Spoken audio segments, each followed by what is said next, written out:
batte il corridoio, altro tuffo, altro rigore, cartellino giallo. Ditemi che sto sognando. Purtroppo no, Antonio. Il Vorrei vedere silenzio anche questo. è la risposta simile a quella di Buffon. È la mia risposta. Rivediamo. È incredibile, è incredibile. Non lo tocca neanche. Non ci posso credere. Non si toccano neanche. Non si toccano neanche. Per evitarlo, Zalageta. Incredibile.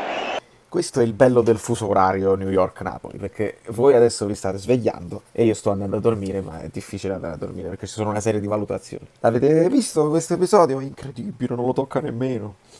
Dopo questo rigore, Zalageta venne squalificato, e leggo, il giudice sportivo ha squalificato per 2 giornate Zalageta dopo aver analizzato grazie al suo tuffo l'attaccante ha ottenuto il rigore. Bla bla bla, per quanto il giudice sportivo descrive un'azione da fare invidia al miglior stuntman di Hollywood, il calciatore napoletano, si legge nel dispositivo, a distanza di 1 metro da Buffon toccava con il piede sinistro, deviando nella traiettoria e contestualmente effettuava un tuffo con rotazione ricadendo a terra, gettandosi trasversalmente, non veniva alcun non veniva mai toccato. È di tutta evidenza che la caduta non sia determinata da alcun calciatore avversario, né da parte di De Grottaglie, eccetera, eccetera, eccetera. Zalageta squalificato per 2 giornate. Dopodiché cosa succede? Che il Napoli fa ricorso, grazie ad alcune immagini date successivamente da Canale 34, perché le immagini della Lega non aiutarono. La Corte di Giustizia federale annulla le giornate di squalifica. Vi è stata una trattenuta del calciatore De Grottaglie a danni del calciatore Zalageta che potrebbe aver inciso. Non può escludersi che vi sia stato un ulteriore contatto tra il ginocchio sinistro di De Grottaglie e il piede di Zalageta. La dinamica dell'azione, in particolare la posizione assunta dal portiere, era tale da impedire a quest'ultimo la prosecuzione della corsa, eccetera, eccetera. Zalageta viene riabilitato. Squalifica annullata. Come la mettiamo nome? Mi fanno notare dalla regia i miei preziosi collaboratori da Napoli che probabilmente la regola nuova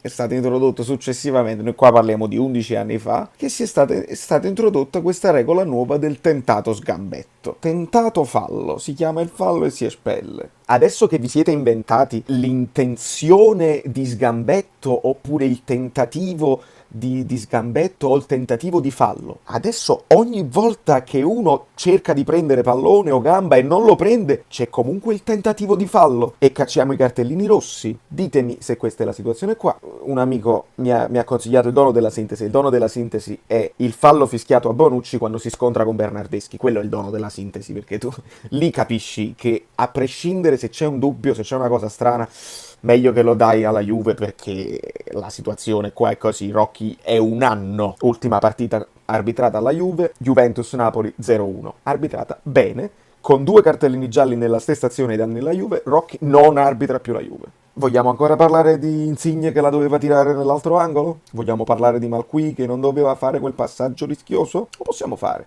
va benissimo. Malqui non è il difensore più forte al mondo, quindi può fare degli errori. Insigne non è un fuoriclasse che ha la freddezza di segnare tutti i rigori che tira, e io accetto che avremmo potuto anche vincerla, probabilmente senza i nostri errori. Lo accetto. Ma voi, quando io accetto questo, voi dovete accettare questa situazione qua. Che ogni volta che si tocca la vostra squadra non c'è mai niente di pulito. Ogni volta che si parla di Juventus c'è sempre qualcosa che non quadra.